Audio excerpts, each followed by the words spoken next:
जी नमस्कार, मैं हूं विपुल कुमार और आप देख रहे हैं सूर्य विहार डिजिटल न्यूज। आज हम सेहत अड्डा में बात करेंगे देश के सबसे बड़े अस्पताल दिल्ली एम्स में रेजिडेंट सर्जन रह चुके डॉक्टर जन्मजय कुमार से। डॉक्टर जन्मजय कुमार औरंगाबाद जिले के प्रख्यात सर्जन हैं। आज हम डॉक्टर साहब से जानेंगे कि डेंगू बीमारी है क्या और उसका इलाज क्या है। डॉक्टर साहब, सूर्य विहार के स्टूडियो में आपका बहुत बहुत स्वागत है। बहुत बहुत धन्यवाद।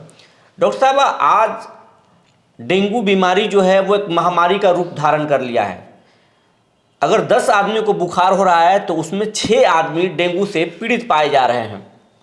तो आपके माध्यम से ये हम दर्शकों को बताना चाहेंगे कि डेंगू है क्या, होता कैसे है और ये शरीर पर कितना बुरा असर डालता है और इससे बचा कैसे जा सकता है।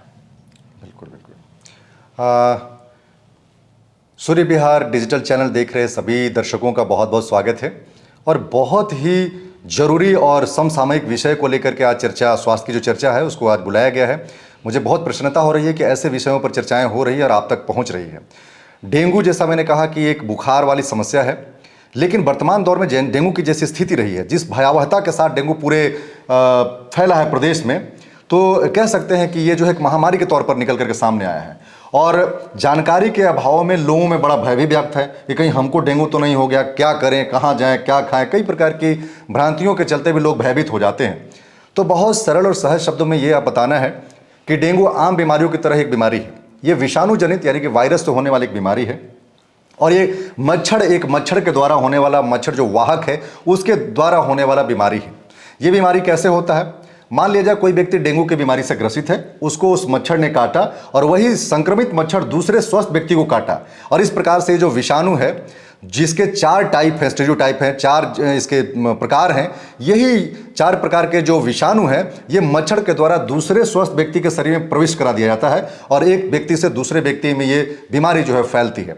तो अभी तक आपने ये समझ लिया होगा कि ये विषाणु से होने वाला बीमारी है, मच्छर की बड़ी इसमें अहम भूमिका है और मच्छर एक दूसरे को काटता हुआ इस बीमारी को कई लोगों में प्रसारित कर देता है। ये बहुत साधारण सी बातें हैं। जहाँ तक भय का बात है, लोग भयभीत क्यों हैं, तो भयभीत होना बड़ा स्वाभाविक सा बात है क्योंकि ये बहुत ज़्यादा संख्या में फैल रही है। तो इसके जो लक्षण है उसके चलते ही लोगों में भय व्याप्ता है। लोगों को बहुत तेज बुखार होती है, जिसे हम हाई ग्रेड फीवर कहते हैं। 102, 3, कई दफ़ा 104 बुखार भी लोगों को रहता है और शरीर में बुरी तरीके का दर्द होता है, जिसे हम लोग बोलते हैं कि बोन ब्रेक फीवर, हड्डियों को तोड़ने वाली दर्द होती है। जोड़ों में बहुत तेज दर्द होती है, आंखों के पीछे बहुत दर्द, सर में बहुत तेज दर्द होती है, कई दफ़ा उल्टियाँ भी होती है और बहुत ज़्यादा शिथिलता और बहुत कमजोरी होती है। मैं ये नहीं कहता हूं कि ये सारे लक्षण होने का मतलब ही है कि डेंगू हो गया है, लेकिन डेंगू वाले प्रकोपित एरिया में, जैसे औरंगाबाद में बहुत डेंगू फैला हुआ है जहां हम बात कर रहे हैं, तो ऐसी स्थिति में जब ये लक्षण आपको मिलते हैं तो मान के चलें कि आपको जांच करने की जरूरत है, भयभीत होने की जरूरत नहीं है। तो विषाणु जनित बीमारी जो मच्छरों के द्वारा फैलाया जाता है और जिसमें बहुत तेज दर्द हो, जोड़ों का दर्द हो, आंखों के पीछे दर्द हो, सर में दर्द हो, उल्टियां हो, भूख न लगे, कमजोरी बहुत हो, थकान बहुत हो, ऐसी स्थिति में डेंगू होने की गुंजाइश ज़्यादा रहती है। तो आपको चिकित्सक के पास जाकर के जांच कराना है और फिर इलाज जो भी उचित होगा उसके लिए आपको आगे बढ़ना है। अगर डेंगू हो जाए तो फिर मरीज को क्या करना चाहिए? जैसे मैंने आपको बताया कि ये डेंगू बीमारी विषाणु जनित बीमारी है, बहुत इसका स्पेसिफिक इलाज नहीं है कि ये दवाई खाएंगे ठीक हो जाएंगे, लेकिन सिम्टोमेटिक इलाज बहुत आवश्यक है, यानी कि लक्षण के अनुरूप इलाज भी जरूरी है।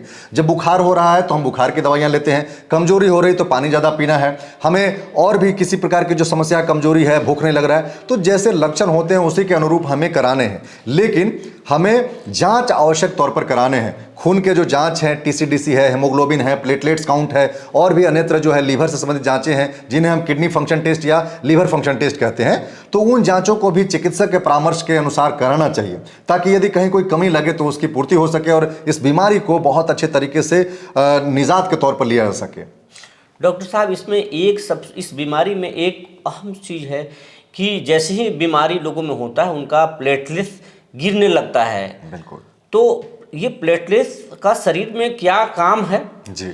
और डेंगू होने के बाद जो नीचे जो उस गिरने लगता है, डाउन होने लगता है, तो उसको बढ़ाया कैसे जा सकता है, उसको मेंटेन कैसे किया जा सकता है? क्या दवा से उसको बढ़ाया जा सकता है या खान पान से भी बढ़ाया जा सकता है? बिल्कुल, बहुत ही वाजिब सवाल है और इसको गौर से सुनना और समझना में बहुत आवश्यक है।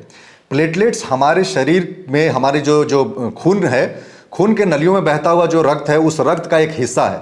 जैसे लाल रक्त कोशिकाएं, श्वेत रक्त कणिकाएं, उसी प्रकार से ये जो प्लेटलेट्स है ये भी एक कणिका ही है और इसका बड़ा अपना काम है।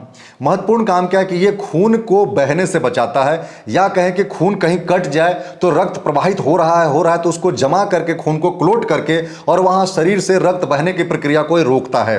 अब आप कल्पना कीजिए कि शरीर में प्लेटलेट्स कम हो जाए, रक्त रुके ही ना, तो आपको थोड़े चोट लगने पर शरीर से पूरा रक्त बह जाएगा।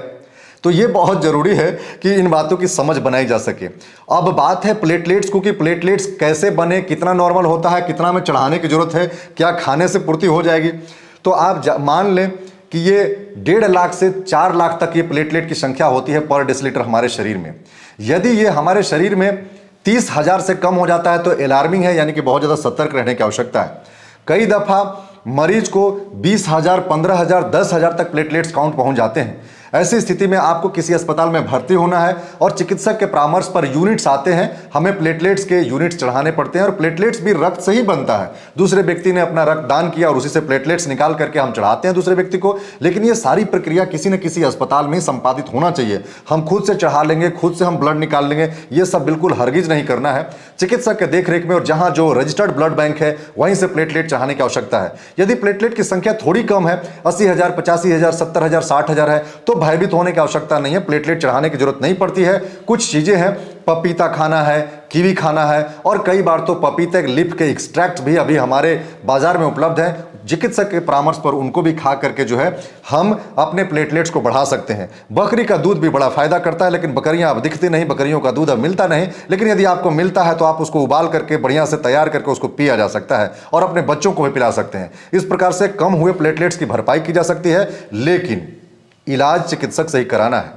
बीमार पड़ने की स्थिति में अस्पताल जाकर के अपने स्वास्थ्य का बढ़िया से इलाज, जांच कराना है और जो जरूरी इलाज है उसको जरूर कराना है। बकरी के दूध पीने से क्या मतलब प्लेटलेट्स मेंटेन हो जाता है और डेंगू से हमें निजात मिल सकता है? डेंगू से निजात ना कह के जो कमी है, जैसा मैंने बताया डेंगू बीमारी है, उसका इलाज के तौर पर तो सिम्टोमेटिक ट्रीटमेंट देना है। प्लेटलेट्स कम हो जाने की स्थिति में जैसे बताया कि कुछ भोज्य पदार्थ हैं जो उसको बढ़ाते हैं उसके लेवल को, तो जैसे मैंने बताया कि पपीता है, कीवी है, बकरी का दूध है, ये सभी को सम्मिलित रूप से खाने से, इसका प्रयोग करने से थोड़ी राहत तो मिलती ही मिलती है। क्योंकि अभी बाजार में यानी कि जो दवाइयाँ उपलब्ध हैं उनमें भी बकरी के दूध का एक्सट्रैक्ट, ड्राई पाउडर और पपीते का एक्सट्रैक्ट और ये सब उसमें पर्याप्त मात्रा में मिले होते हैं। तो यदि उपलब्ध है तो ये घाटा तो नहीं करेगा, फायदा ही करेगा। इसलिए इसका प्रयोग जो है वाजिब है, कर सकते हैं जी।